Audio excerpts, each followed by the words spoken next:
Nausicaa, Akira, In This Corner of the World. Linking these works together, beyond their country of origin or vague notions of genre, is their reflection of aspects of the Japanese public's mentality at the time of their creation. Our focus is tracking the societal fear of nuclear power and radiation, rooted in the nuclear bombings of Hiroshima and Nagasaki, and other events spawned from the nuclear age, by examining how the Japanese public's mindset on this topic can be traced through major works of animation. The beginnings of the Japan-United States warfare is heavily marked by the firebombings of Tokyo. Although these attacks didn't involve any usage of nukes, there was still a significant amount of damage, including 100,000 civilians dead and over 1 million homeless.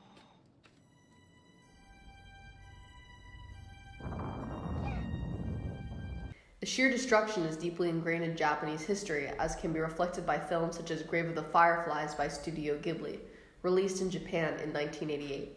This film depicts injuries due to the bombings and malnutrition, as well as portrayals of the firebombing itself.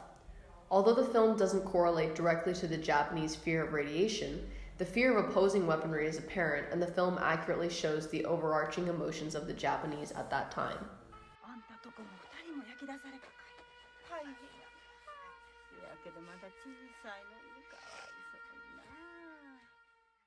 On August 6, 1945, 3 weeks after the Trinity test proved the power of nuclear weapons, the U.S. Air Force dropped the nuclear bomb Little Boy on Hiroshima.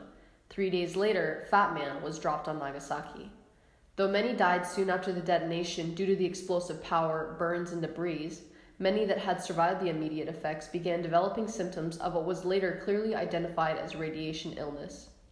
Though more evident symptoms, such as vomiting, internal bleeding, diarrhea, mouth sores, decay of gums and teeth, and hair loss were studied and reported by the Atomic Bomb Casualty Commission, the effects of the cancers that began to surface in the hibakusha were widely misunderstood.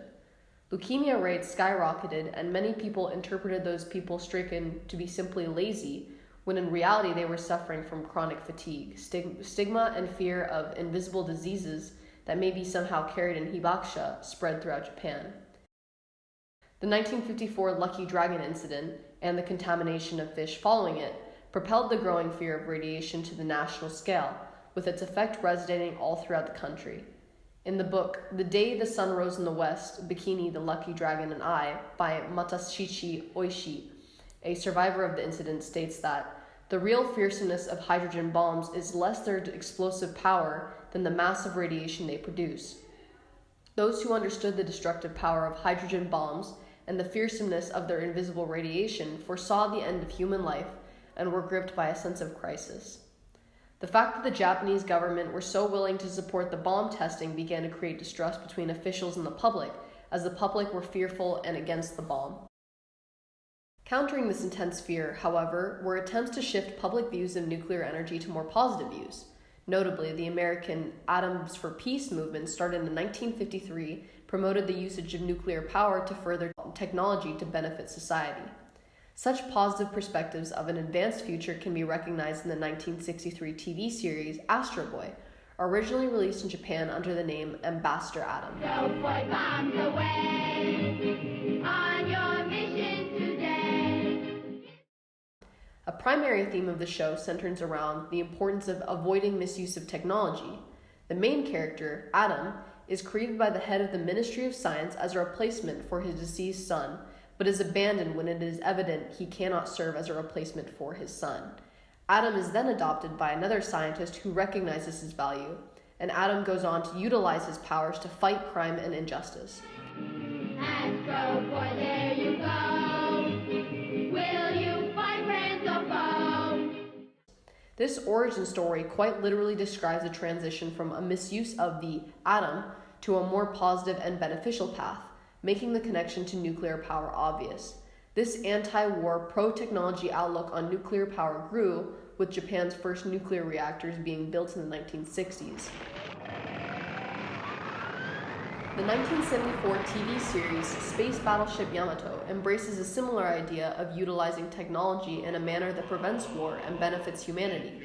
The eponymous space battleship is equipped with advanced technology and departs to retrieve a device that will cleanse Earth, whose surface has become irradiated and uninhabitable due to an attack by an alien race.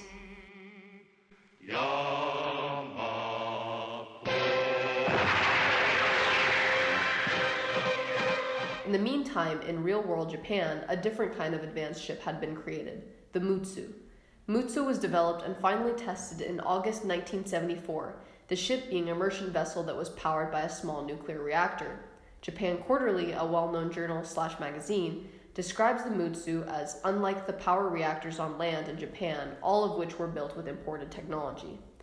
In September 1974, technical inadequacy allowed a small amount of radiation to escape the reactor due to shielding issues. Though the mishap didn't result in any significant radiation exposure, the apparent unreliability of the ship prompted fishermen to protest and block the ship's return to port for over 50 days, with fears of radiation polluting the waters and food supply stemming from the memory of the Lucky Dragon incident 20 years prior. Through the 1980s, not only did nuclear energy development increase, but Japanese economy was booming and the country as a whole was becoming increasingly modern and moving further from the traumas of the past. Against the backdrop of this new Japan, however, artists who had grown up in World War II era Japan had their own stories to tell.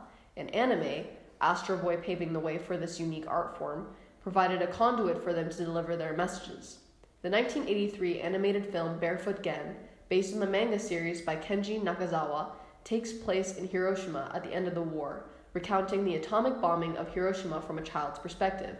Nakazawa, who was 6 years old when the war ended, based the story loosely on his own experiences. Most of his family that hadn't evacuated Hiroshima died as a result of the bombing. In the film, the medium of animation is used to full effect, capturing the harrowing moments in the explosion, slowing the instantaneous moment to show the absolute destruction of humans being brought about by the nuclear blast.